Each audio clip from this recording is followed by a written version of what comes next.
What's poppin', sir? What's happening, bro? How you doing? We can't call it, man. How you living over there, bro? Living pretty good. Can't complain. Really can't complain. You know, like I said. We're gonna get straight to it, bro. All right. We're gonna get straight to it, man. I want to know. I watched a couple of your IG lives, man, not too long ago. You mentioned about how you like to dream big. You do the vision boards every year. How did the pandemic have an effect on that, bro? It just made me dream bigger because I had such a great year, and there were so many things that were proof of concept. So a lot of doors have been opened as it relates to what's the new normal. And the new normal is the things I've been doing for quite a while, which is streaming. But the innovation in this app is the fact that while you're watching shit, you could buy it.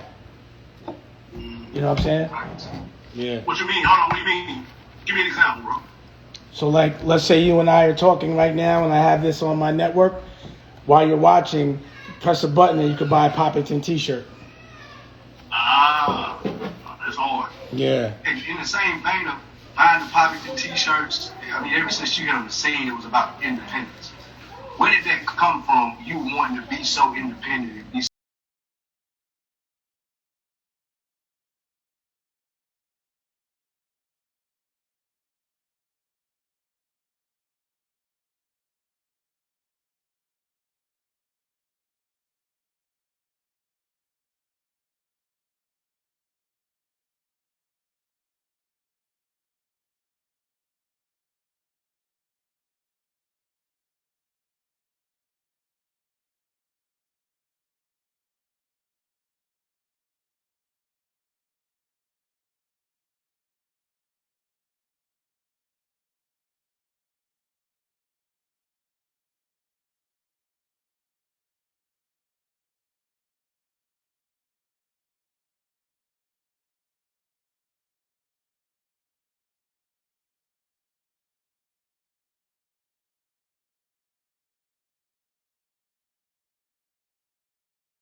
You know, it's about independent thinkers.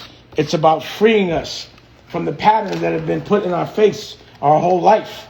This is about showing us what's the truth logically and putting that pattern in our face. And the truth is, we're number one.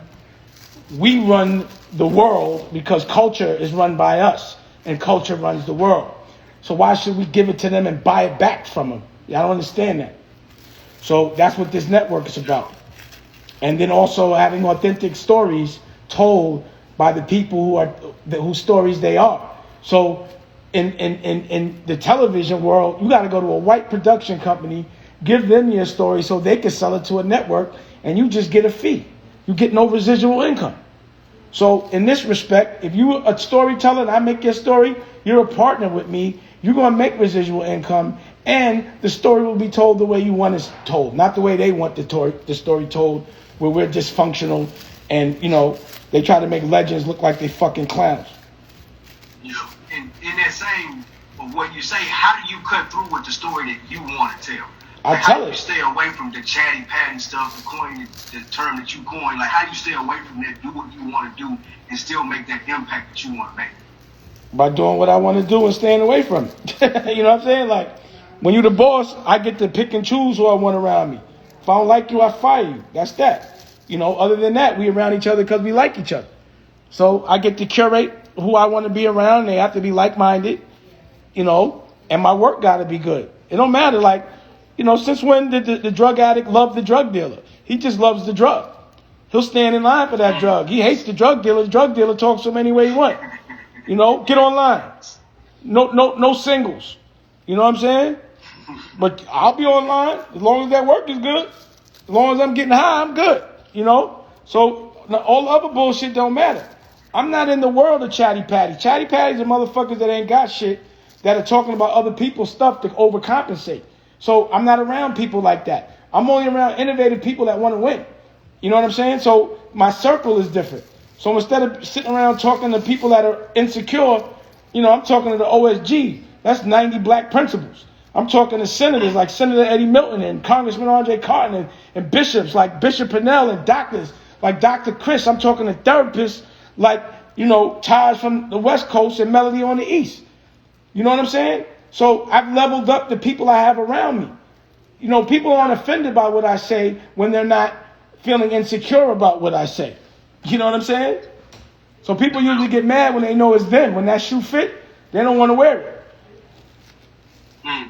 I was just about to say, how do you decide what type of content goes on the platform? Like, can somebody submit a concept, or is it all? It's got to be in house. Nah, you could submit a concept. If you make it, like, you know, we'll figure it out. But usually I got to make it. So, you know, if you know me, or I notice that you're good or your skills are up to par like that, then we're going to do something. Or if I'm inspired. It's really more about me being inspired. You know what I'm saying? Like, I don't do nothing for money. I do shit that makes me feel good. You know what I mean? Like, I won't never, like, get paid to do something I wouldn't do for free. You know what I'm saying? Okay. You know, this ain't my job, Dame Dash Studios. It's my dream. But I worked on it so hard that it became my job. But it doesn't feel like work because it's my dream. So what's your recommendation to the other dreamers out there, like the other independent people that have a hard time cutting through and don't have the same luxuries that you might have, you know, to start the Dame Dash Studios? How do they stay independent, stay true to what they believe in, and try to live in your vein? You got to dream big and you got to flip. So if you you invest 5, make 10, invest the whole 10. And if you fuck it up, start from scratch and do it again. You know, but it's about dreaming big and being patient. You got to flip. It don't happen overnight. You know, same thing with drug dealing. How you get in the game? 8 ounces turned into 16, 16 turned to 28. That turned into an eighth, eighth turned into a key, and then it was birds galore flying around everywhere. You know what I'm saying? For sure. Yeah. I checked out the app, man. The OG stories, hard, bro. Thank you. That shit was tough. I got 5. Heavy, I'm editing 6 episodes right now. So I got Loon's OG story. I got DNY's OG story. Miss Harlem, Michelle's OG story. I got a couple of fly ones. I got Oskino's OG story. Shit is butter. Which one of those OG stories you still trying to get in the can that you really want to tell? I don't know. You know, I know a lot of like people that have been in the game. So, you know, it's like, it depends, man. You know, a lot of my friends are coming home. So usually, you know, we have therapy. Word. And then we make money up, or at least try to have people learn from the experience. You know what I'm saying? Word. And you ever thought about doing a reality show? And I mean a reality show, not a cornball reality show, but like an entrepreneurial reality show? Yeah. Basically, I did an entrepreneurial television network. But all the shows, like, I'm going to do one that's like focused a little bit more on just me and Raquel's life, just because I'm not on the other one no more and they be lying. So, you know, I'm going to do mine and tell the real story. But basically, you know, my whole life is really documented. I just don't monetize it as much as most, you know, but I'll do it. It's funny because if my whole family stuck together, it would be real ill. Yeah. Are you familiar with the Prophet? I'm familiar with Prophet. But yeah, I think Prophet is money. But you know, Prophet. But I think I heard of it. Nah, we broke up with Canadian. Oh, I said I'm familiar with Prophet. Now go ahead. Nah, bro, it's a concept you'll be perfect for, bro. Where he goes and fixes businesses in exchange for peace and all that good shit. Oh yeah, There's a sports version with A-Rod. Oh yeah, they called me for that. There's a sports version with A-Rod. They called me for that. That need to be you, bro. Yo, they called me for that. They called me for that. But then when I was telling them what I was doing, they was like, they never called me back. They called me for that. And I was like, y'all want to invest in something, invest in this television network. You know, but that's going to take some real cake. You know? Right, you got, so we're going to do it and put it on your network. Yeah, let's do it. We're going to throw the idea to you. We're going to help you with it. Well, you know, if you write it out, produce it, I got the cameras and all that other shit. Just don't make me do too much work. If you got it like that, if it's produced and all that other shit, I got the cameras and I got the platform. You know? Hey, you can hold it live for me real quick. You know? I'm down for it. Yeah. Remember I did the Ultimate Hustler for BET. I did the Ultimate Hustler years ago. That's true. Yeah. That's true. Had good ratings, but I was making people too smart. Yeah, I'm going to do that. But, you know, again, it's funny because It was on BET, which is not owned by nobody black. And when it was smart television, no matter what the ratings are, they don't want it. If I'm teaching us the culture, they're not picking it back up for that second season. If it's not dysfunctional and stupid, they don't even care about the ratings. Shit is hilarious. Well, that's the game when they own shit and we don't. Yeah. You mentioned your circle. Who is it that you like to bounce ideas off of, bro? When you're having a convo, when you're in a serious convo about a pitch or business, who do you call? Well, I don't really call too many people about a pitch or a business, but like I said, I talk to the OSG. That's 90 principles every Thursday and Tuesday. You know, when I have questions about vaccines and shit, I call Dr. Pinnell. When I got questions about therapy or the way to deal with certain people if they're going through a tough time or I'm going through a tough time, I call Taj and Melody. If I have a question about religion, I'm like, yo, why the fuck we call Jesus Jesus, and that's a European interpretation of the name, and his name is Yahshua. So I call the bishop, and he breaks that shit down scripture by scripture to why, you know, black people think white people are fucking black, or God, and that black people are number two, or at least people that aren't as intelligent. Does it make you nervous when you see platforms like Quibi, when they come big and it falls and they fall out of nowhere? Nah, that was a big fund where they raised a bunch of bread, a bunch of motherfuckers got paid, and they went out of business. I don't do that. It's a different game. And I'm not gonna put out shit I'm not gonna put out shit you could get on fucking IG and YouTube and charge people for it. That don't make no sense. But it makes sense because that game of raising money, whether the business goes whether the business goes kaput or not, everyone still gets paid salaries, and whatever money got exchanged, you get a little piece of that. So somebody made money, but they went out of business. Yeah, and you were talking about Netflix business model when one of yours as compared to Dame Dash Studios business model. Share a little bit more about how you're different and more sustainable in what you're doing. Well, number one, I'm selling things, you know, and you know, Netflix they're doing all right, but in the beginning they almost went out of business because they were licensing as opposed to making their own original content, which gives you no residual income. So I never wanted to rent somebody else's work and then give it back to them and not make money off it. For that same money, I make my own, and then I get residual income moving forward. Would you be open to licensing now with other individuals? I would do some type of profit split, but I'm not paying for it. That's fair. I get it. Now, switching gears a little bit, number one, congrats on the engagement and congrats on the little one. I saw you had him in the Fresh Air Forces already, too. You sprung him off early. I respect it. And he got his own clothing line, Baby Dusko. Word. So, right, let me see where he at. He over here somewhere running around. Hold on. He might be. He ain't gonna never know life or world without his business, without having a business of his own. So he already started to prepare him for what he needs to be eating the bed and sleep. Oh, here's Rocky. Here, show your ring. Oh, you got it? Yeah, we just got engaged. Nice. And let me see. Thank you. Let me find Baby Dusko. Oh yeah, she's launching her cooking show, her second season, in a couple of weeks. And Third season, don't blame me. oh my bad, third season. She's launching her third season in a couple of weeks, so she'll be going to nice little press run for that. She did 2 books.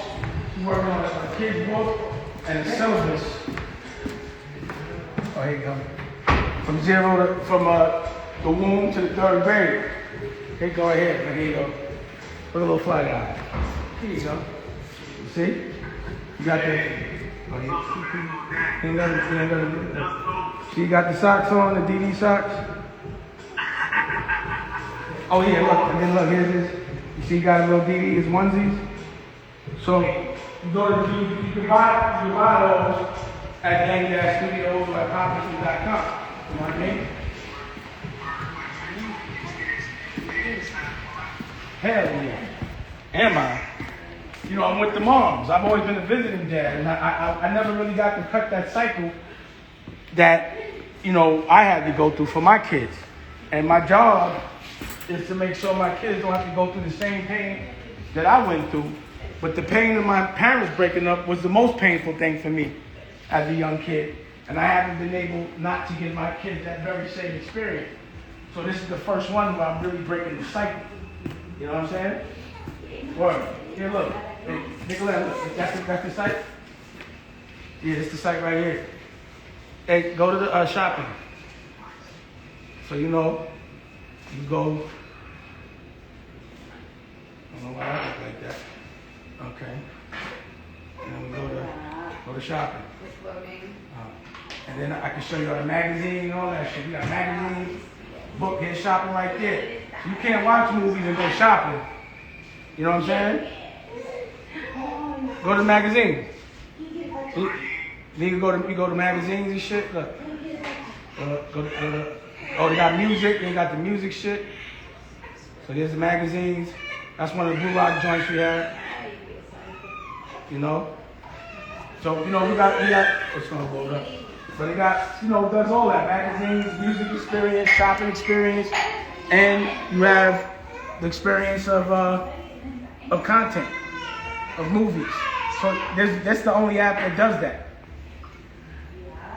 What's the size of the team that it takes to keep everything going? It's like, how many people are you talking about? You know, somebody else just asked me that question. I started counting this shit. You know, it's good. 1, 2, 3, 4, 5, about 10. But there's always a bunch of editors and shit. Like, it's always, you know, each business has a whole lot of moving parts and people that do it.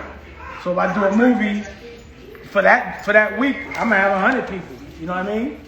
If I do a record, you know, I got engineers and all that. So they all get hired at different times, but my consistent, pure staff is about 10. Yeah, here's the magazine. Here's the magazine right here. This is the Blue Rock magazine we did years ago. You know? And then you can order it in the physical. So you can look at it digitally. You spoke through it. But then you can order it digitally. Keep going.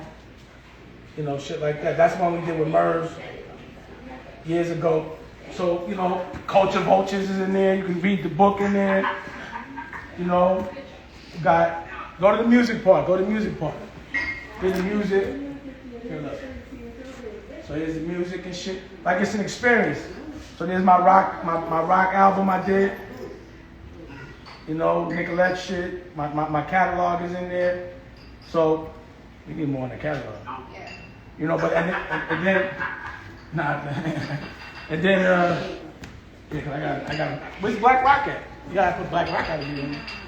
Yes. The Black Key. You got to Yeah.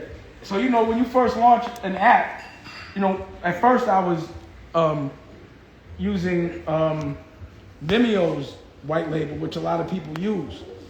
But I didn't have control of the data. They was treating me like shit. And it didn't do all the things I wanted. And I'm paying them.